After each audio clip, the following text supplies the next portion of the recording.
Now, in a higher interest rate world, the question of asset allocation is even more important. Cash now offers an alternative, and Tina, or there is no alternative, is dead. Joining me live from the Netherlands is Bas Kooijman, the CEO of asset manager of DHF Capital. Good afternoon, Bas. Good afternoon for you. Good morning for me here. Indeed, indeed. So tell us, it's really quite challenging for investors at the moment because interest rates are so much higher. How are you viewing asset allocation at this point in the cycle? So I think that diversification is the main option for people to do at this moment. So we are really trying to get our investors to move into physical gold, move into still their real estate portfolios, and have a very active stock market based over Europe and the US sector. So mostly a widespread, making sure assets are allocated in different categories. So which categories in the share markets do you like? So we are actually still very technology fond. So also mostly for the US market, but also making sure that we are following the recent trends in the car industry, electrical car industry, battery industries. So actually still following the major trends and then finding the active stocks that come with it and suppliers of the more common stocks that people know. Right, okay. And when you're looking at gold, tell me why. Why do you like gold at the moment? I mean, it has performed in the last couple of days as we've seen 10-year US 10-year yields coming down because real yields are very high at the moment. Yeah, so the last 6 days were nice. Looking at a little bit bigger view, we are still up 100 points from the January start.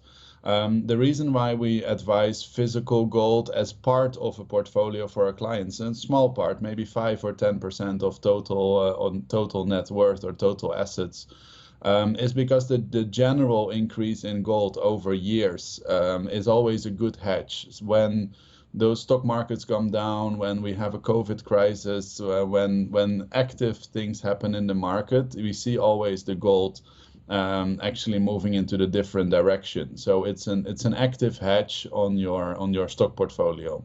And tell me, do you actually buy physical gold or are you happy to buy like the GLD or GOLD gold ETF? No, like actually our firm is really specialized in buying the actual physical gold. We have some options in Europe, but also a lot coming all the way from gold dust into Dubai, being manufactured into bricks and being stored there at the international side of the Dubai airport, where we have the option to actually fly it to any location whenever also the client needs to do that or store it there for easy way of selling it back into the market. It's a very active gold market in Dubai. Historically, about 90% of gold actually came through Dubai, and we have very strong manufacturer and supplier base there. Okay. Tell me, how is AI going to affect algorithmic trading? I suppose to a certain degree, algorithmic trading kind of is a form of AI and has been, but no doubt it's going to become far more sophisticated. Yeah, algorithmic trading we use for many years. I think that the first tools that we used for trading were maybe already 8 years old. They have been improved by coding over time, by back testing, by having more and more resources. And AI is actually kind of the next step and just got a really big promotion in the last couple of weeks. The difference between algorithmic trading and AI for us is that when it's algorithmic, the programmer decides what the settings of the tools are, and they will not change itself unless a human decides to change the strategy or the algorithm. By AI, the algorithm is being let free of making changes in their own behavior, in their own settings, as it sees fit. And that I think is a very big difference. It becomes a little bit of a black box where you start with something, but you will not know where it ends in the long run. So, how should regulators be looking at this market and what should they kind of be doing to offset that? Well, potentially the AI doing its own thing. Yeah, I think it's a very difficult step for regulators at this point. First, we have to go and recognize what is being traded manually and what is being traded algorithmically. There's already mechanisms to see that difference. To see the difference between algorithmically and AI, not yet.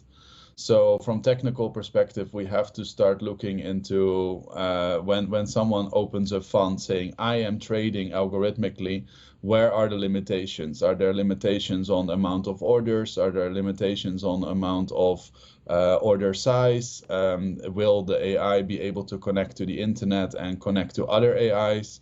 There will be a big amount of questions that still need to be answered, and that will need to be answered to regulators at some point. To make sure that not, let's say, multiple AIs choose a certain stock together and take a certain direction on that stock, which can be very profitable or very devastating for that specific company. Yeah, that's a really interesting point. What percentage of turnover do you think in a market like the US is currently algorithmic?